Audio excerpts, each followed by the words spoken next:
kita suka kepada sesuatu yang mengakibatkan kita disiksa di akhirat, nah itu kita dibenci, tidak disukai oleh Allah. Jadi mun hendak disukai oleh Allah, kadang alih amalannya.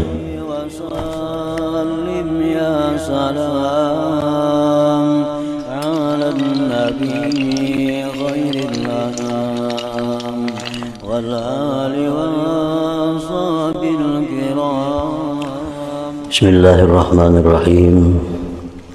Alhamdulillahirabbil alamin. Wassalatu wassalamu ala asyrafil anbiya wal mursalin sayyidina Muhammadin wa ala alihi wa sahbihi ajma'in. Hadis yang ke-12, bagaimana mengusahai atau mendapatkan cinta Allah dan cinta manusia.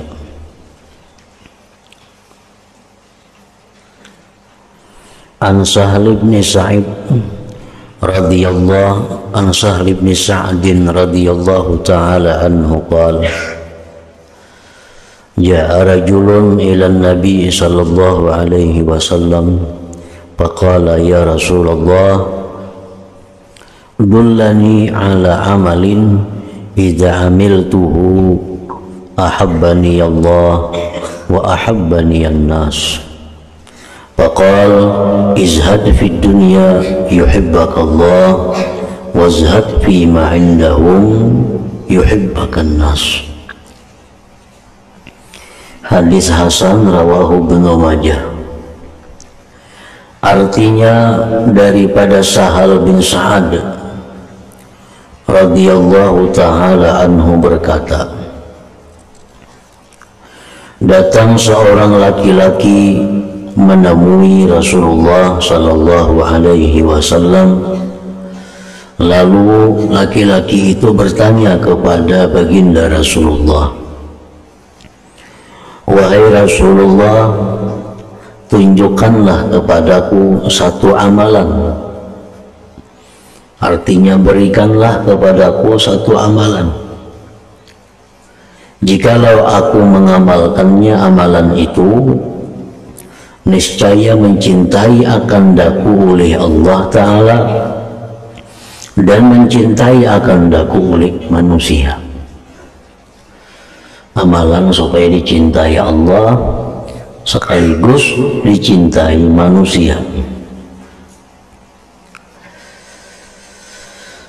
Lalu baginda Rasulullah sallallahu alaihi wasallam menjawab,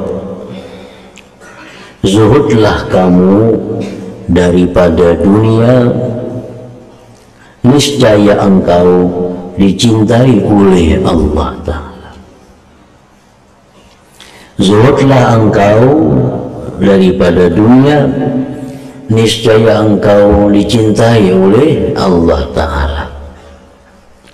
Artinya, maksudnya itu, berpalinglah engkau dari sesuatu yang menyibukkan engkau daripada Allah.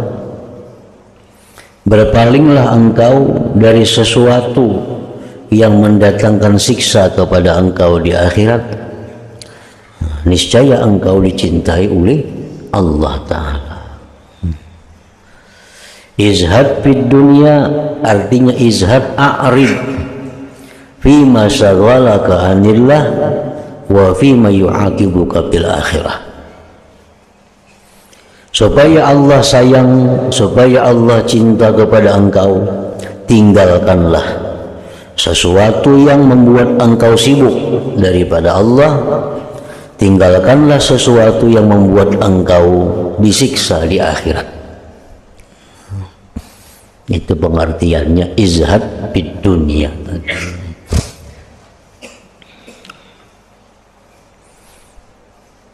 Artinya apabila kita suka kepada sesuatu yang membuat kita lupa kepada Allah, kita suka kepada sesuatu yang mengakibatkan kita disiksa di akhirat, Nah itu kita dibenci, tidak disukai oleh Allah.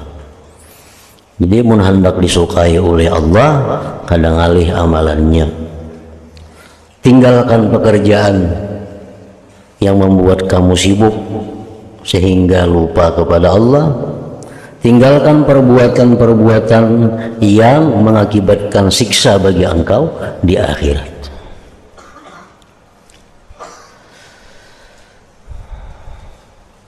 Dan zuhudlah kamu daripada menghendaki apa-apa yang ada di tangan manusia.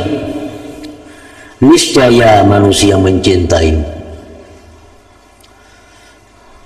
Dan zuhudlah kamu, artinya zuhudlah kamu daripada menghendaki apa-apa yang ada di tangan manusia, bitarki su'alihim, dengan meninggalkan minta-minta kepada mereka, wa adamis izdihajihim, dan tiada menyesaki mereka di duniahum, pada dunia mereka. Niscaya mencintai akan kamu oleh manusia. Artinya supaya dicintai manusia tuh kadang alih juga amalannya.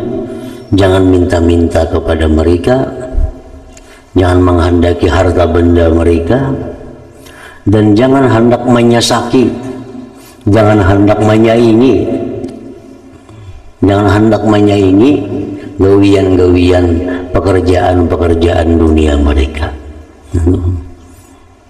Namun kita ketujuh minta-minta lawan orang kada ketujuh lawan kita.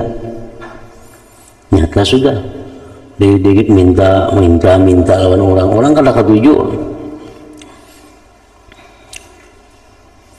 Atau kita menyaingi mereka. Orang berusaha ini umpat juga berusaha itu, orang berusaha kayak ini umpat juga menyaingi berusaha kayak ini. Nah kada ketujuh orang kita. Nah jadi artinya supaya diketujui oleh manusia, jangan hendak minta-minta lawan mereka, jangan hendak menyaingi apa usaha pekerjaan mereka daripada dunia. Nah niscaya mencintai akan engkau oleh manusia. Nah itu artinya wazhad fima indan nas yuhibbakan nas.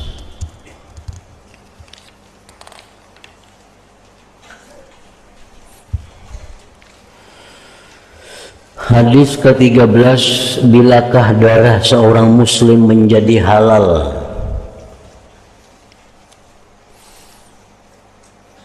Darah seorang muslim menjadi halal. Artinya orang itu bisa dibunuh. Kapan orang muslim itu boleh dibunuh? Kapan orang muslim itu boleh dimatikan? An Ibnu Mas'ud radhiyallahu ta'ala anhu qala Rasulullah sallallahu alaihi wasallam, la yahillu damu mri'in muslimin yashhadu an la ilaha illallah wa anni rasulullah illa bi ihda thalathin, al-thayyibuz zani wan nafsu bin nafsi wattariku lidinihi al-mufariku lil jamaah. Hadis Bukhari Muslim muttafaq alaihi. Artinya daripada Abdullah bin Mas'ud radhiyallahu ta'ala anhu berkata, telah bersabda Rasulullah sallallahu alaihi wasallam, tidak halal darah seseorang muslim yang bersaksi bahwasanya tidak ada Tuhan kecuali hanya Allah, dan bahwasanya aku Muhammad pesuruh Allah, utusan Allah, kecuali dengan salah satu 3 perkara saja. Pertama, janda atau duda atau orang yang sedang beristri bersuami yang berzina.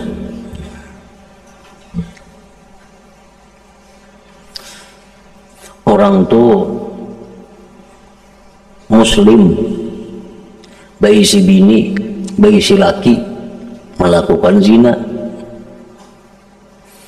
Atau orang tuh muslim pernah balaki, pernah babini, habis itu melakukan zina, janda atau duda. Nah, orang ini darahnya itu halal. Artinya apa? Orang ini boleh dibunuh dengan cara-cara yang ditentukan oleh syariat. Pembunuhannya kayak apa? Dengan cara rajam. Yang boleh membunuh siapa? Memutuskan itu qadhi atau hakim. Seorang perempuan datang kepada Rasulullah Sallallahu Alaihi Wasallam.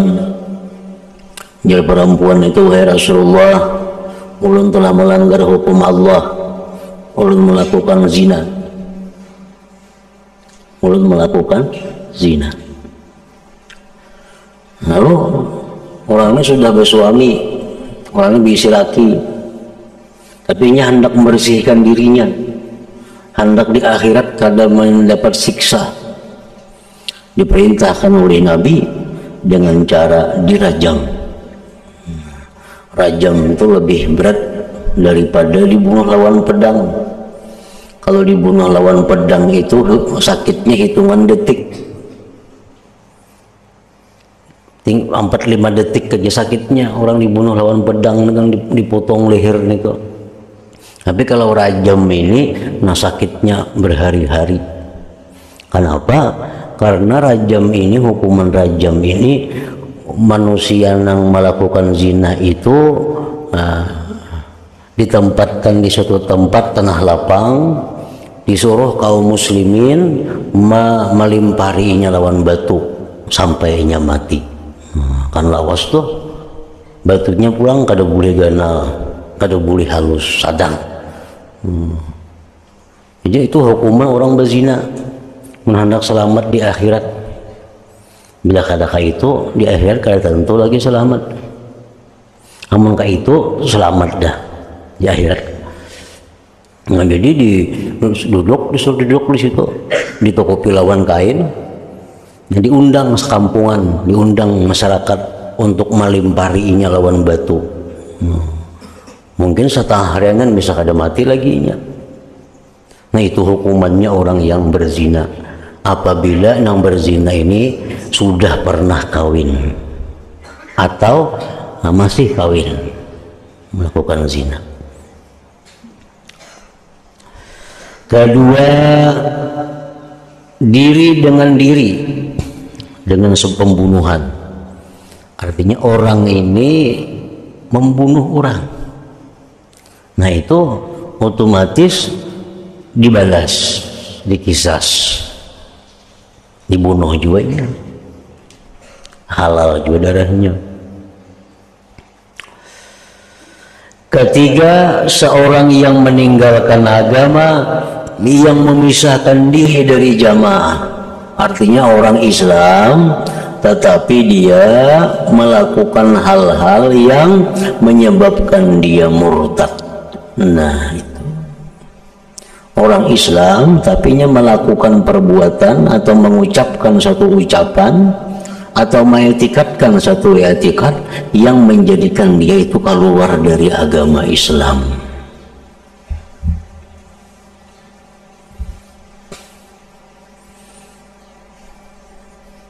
Misalnya perbuatannya menyembah berhala, nah otomatis ini menjadi murtad.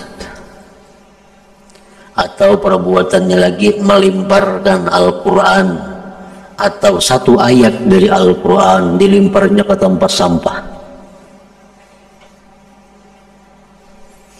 atau ada di tengah jalan misal ada Bismillahirrahmanirrahim dijejaknya, nah pastilah menjejak, nah, maka orang ini jadi murtad, orang ini jadi halal darahnya untuk dibunuh, untuk dimatikan. Atau i'tikad dalam hatinya, ia mengiktikadkan di dalam hatinya bahwa ada Tuhan lain selain dari Allah. Nah, itu otomatis ini murtad juga ngarannya. Tetapi 3 orang manusia ini kada boleh langsung dibunuh kecuali hanya 1 orang yang berzina tadi. Kalau orang itu melakukan pembunuhan, misal si Fulan membunuh si B, nah si Fulan membunuh B ini kada boleh langsung dibunuh, dikisas. Kalau ada keluarga yang dibunuh, merelakannya. Jadi ujar nang keluarga yang dibunuh itu kami ikhlas saja, kami rela aja. Kada usah dibunuh, nah membunuh itu kami maapakan aja. Nah, kada jadi dibunuhnya, kada jadi dibunuh, selamat artinya. Orang yang murtad tadi kada boleh juga langsung dibunuh, sebelum inya disuruh tobat dulu. Kamu tadi kalau menyembah berhala, maka kamu orang Islam, nah mereka menyembah berhala, ulun hak yang berhala benar jadinya. Hingga mau kada tobat, mau kada ampe. Bila ikam mau ampe, nah ikam lagi jadi bunuh. Bila ikam kada tobat, ikam kami bunuh. Orang tobat jadinya kada lagi, nah kada jadi dibunuh. Itu. Nah kalau yang ketiga ini nang orang berzina, nah itu kada ada jalannya, mesti dibunuh. Kalau misalnya orang melakukan zina, nah kayak apa caranya? Orang sudah tobat kada kawa, itu mesti dibunuh, kada ada jalan lain. Kalau untuk menyelamatkan dirinya di akhirat, kada kawa dengan cara lain. Nah, jadi yang lebih berat di antara 3 ini yang kada ada ampunannya itu nang zina. Itu kalau membunuh orang, nang keluarga dibunuh merelakannya aja, nah selamat ya sudah. Orang nang murtad, namun disuruhnya tobat, disuruh kembali ke jalan yang benar, kembalinya, nah kada jadi halal darahnya. Tapi kalau orang berzina, bila sudah mengakui berzina, nah itu kada ada jalan lain lagi untuk keselamatannya kecuali dirajam tadi.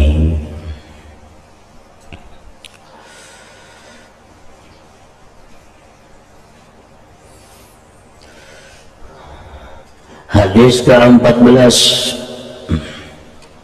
peperangan terhadap orang-orang yang memerangi Islam. An Abdullah bin Umar radhiyallahu ta'ala anhuma anna Rasulullah sallallahu alaihi wasallam qala umirtu an uqatilan nas hatta yashhadu an la ilaha illallah wa anna Muhammadar Rasulullah wa yuqimus salah wa yutuz zakah. فإذا فعلوا ذلك عصموا مني دماءهم وأموالهم إلا بحق الإسلام وحسابهم على الله تعالى. Hadisnya pun muttafaq alaih juga, Bukhari Muslim artinya. Daripada Abdullah bin Umar radhiyallahu ta'ala anhuma bahwasanya Rasulullah sallallahu alaihi wasallam bersabda, aku jar Nabi ini disuruh memerangi manusia sehingga mereka bersaksi bahwasanya tidak ada Tuhan selain Allah dan bahwasanya aku Muhammad Rasulullah, dan mereka mendirikan sembahyang dan menunaikan zakat. Apabila mereka telah membuat yang demikian itu, maka mereka telah memelihara daripada aku akan darah mereka dan harta mereka kecuali dengan hak Islam, dan Allah akan menghisap atas segala perbuatan mereka. Di suatu kampung, kampung ini kampung musyrik, kampung kafir.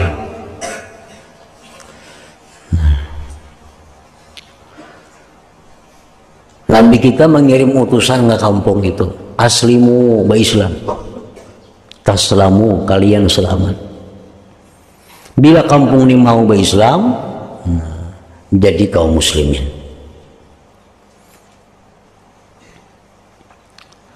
Bila sudah jadi kaum muslimin itu,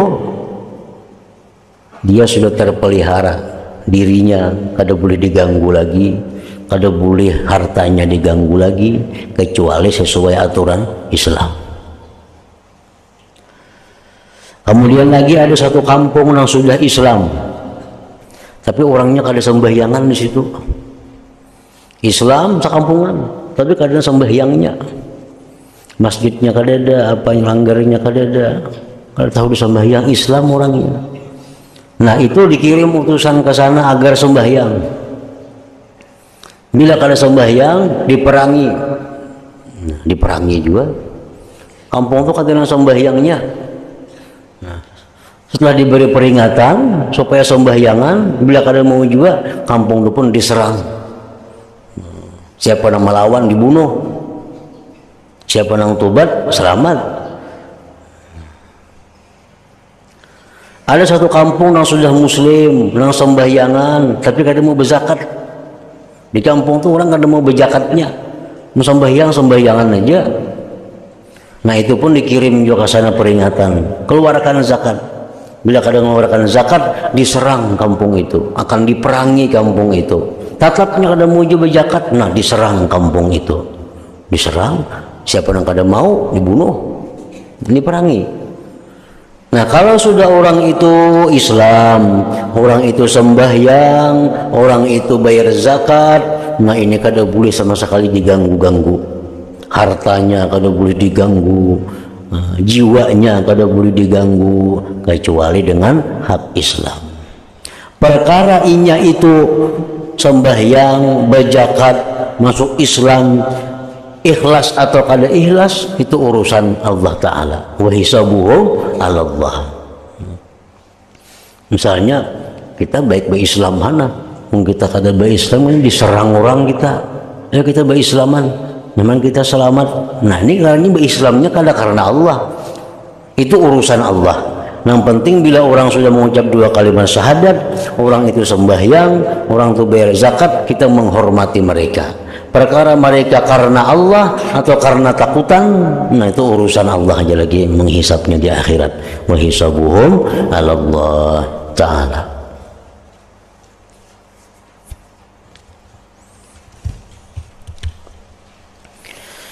Hadis ke-15 rukun-rukun Islam an Ibni Umar radhiyallahu ta'ala anhuma qala qala Rasulullah sallallahu alaihi wasallam buniyal Islam ala khamsin, dibangun Islam itu atas 5 perkara. Syahadati an la ilaha illallah wa anna Muhammadar Rasulullah. Yang pertama itu 12 tahun lebih Nabi kita di Mekah, yang diurus cuma ini, agar mau mengucapkan 2 kalimat syahadat.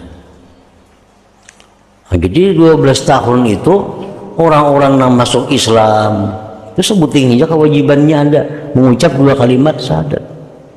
Kada ada bersembahyangan, kada ada puasa, kada ada zakat, kada ada. Jadi selama Nabi kita di Mekah, sebelum Islam Mi'raj terjadi, kewajiban kaum muslimin rukun Islam hanya 1, mengucap 2 kalimat syahadat itu aja. Bila orang mengucap 2 kalimat syahadat sudah Islam. Sembahyang belum ada peraturan, zakat maginnya, puasa, haji kada ada lagi. 12 tahun kayak itu. Nah sudah Nabi kita Isra Mi'raj, turun dari Isra Mi'raj, hanya ada kewajiban perintah sembahyang. Habis itu Nabi kita kada lawas hijrah ke Madinah. Nah hijrah Madinah timbul macam-macam banyak kewajiban lainnya. Ada kewajiban zakat, kewajiban puasa, kewajiban umrah, haji dan lain-lainnya. Wa iqamis shalah, dan yang kedua iqamis shalah, mendirikan salat. Arti mendirikan salat itu oleh ulama yang mensyarahkan hadis ini, al-muhafazatu 'alaiha fi awqatiha ma'astifa'i syurutiha wa arkaniha. Itu arti mendirikan salat, menjaga sembahyang di dalam waktunya, menunaikan syarat dan rukun-rukunnya. Nah, itu pengertian menjaga sembahyang. Orang sembahyang tapi hingga mengkagak, nah, itu ada menjaga sembahyang adanya. Ada mendirikan sembahyang. Sembahyang subuh tak ke pukul 7, sembahyang zuhur tak ke pukul 4, sembahyang asar tak ke imbah maghrib. Ini orang orangnya kada iqamus shalah. Kenapa? Karena sembahyang tapi di luar waktunya.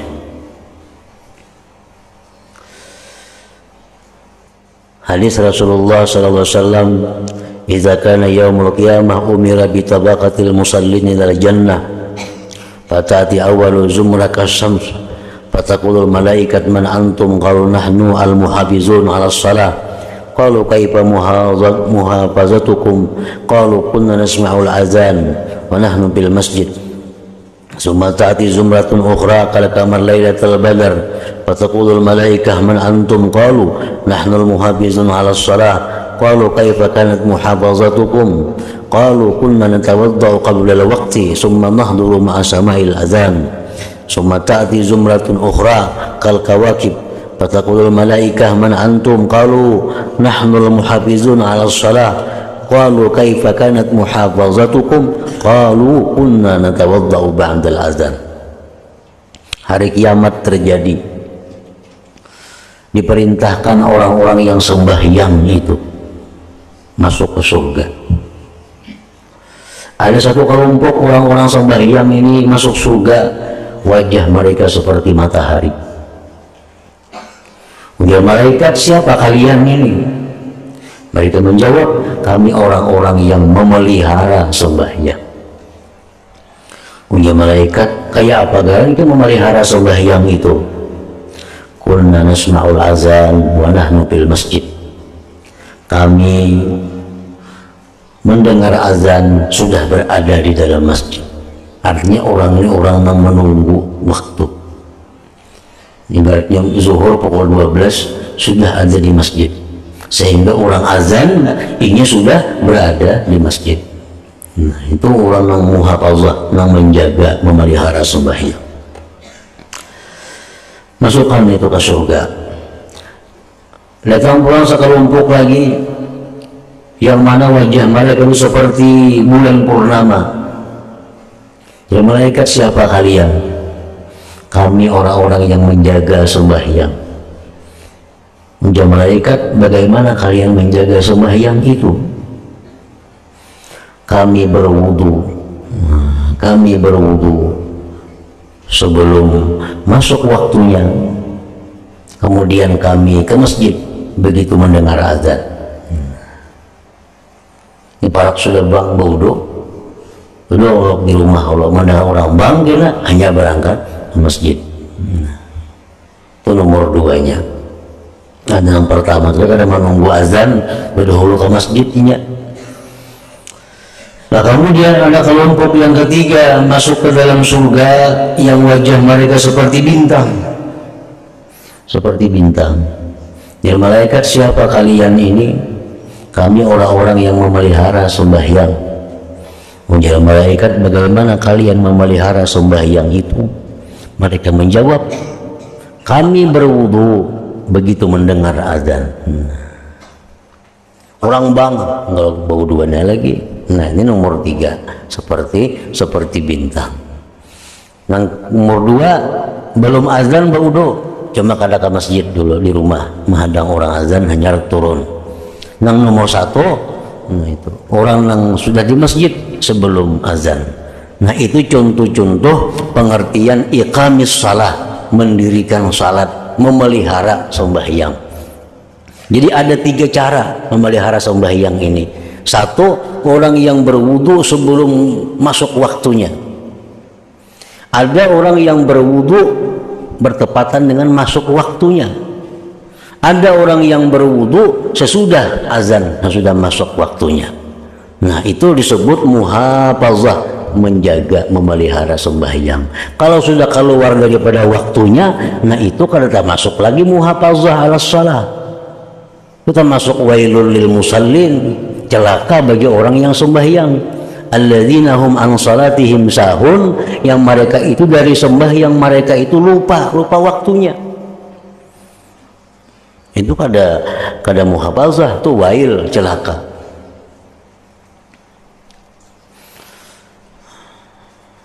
Wa iqamis shalah, artinya memelihara sembahyang. Wa ita'iz zakah, membayar zakat. Wa hajjil bait, naik haji ke Baitullah. Wa saumi Ramadan, dan puasa bulan Ramadan. Itulah rukun-rukun Islam yang 5. Ada yang dilakukan setiap saat, ada yang dilakukan 5 kali sehari, ada yang dilakukan setahun sekali, ada yang dilakukan seumur hidup sekali. Yang kita lakukan setiap saat apa? La ilaha illallah Muhammad Rasulullah. Itu setiap saat, sedetik pun kita kada boleh lepas dari itu. Kalimat asyhadu an la ilaha illallah wa asyhadu anna Muhammadar Rasulullah, itu setiap detik ada dalam hati kita. Sedetik pun kita lepas daripada itu, kita lepas dari Islam. Dan yang kedua, sembahyang itu 5 kali sehari. Puasa zakat setahun sekali. Haji umrah seumur hidup sekali. Itu pembagian waktu tentang rukun Islam yang 5 ini. Nah, di situ kemudian hadis yang ke-16.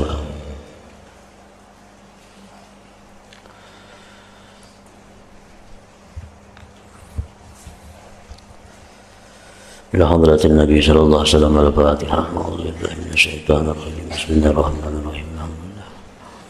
Ar-Rahmanir Rahim. Maliki yaumiddin. Iyyaka na'budu wa iyyaka nasta'in. Ihdinas siratal mustaqim.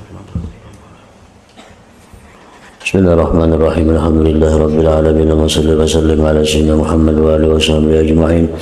Allahumma ij'al jam'ana hadha jam'an maghfura wa tafarruqana min ba'di tafarruqan ma'sumah wa ilman nafi'a. وعملنا عملا مقبولا ورزقنا رزقا واسعا حلالا طيبا. اللهم افتح علينا فتوح العارفين واجعلنا يا الله من عبادك الصالحين برحمتك يا ارحم الراحمين. صلى الله على سيدنا محمد وآله وسلم. الحمد لله رب العالمين.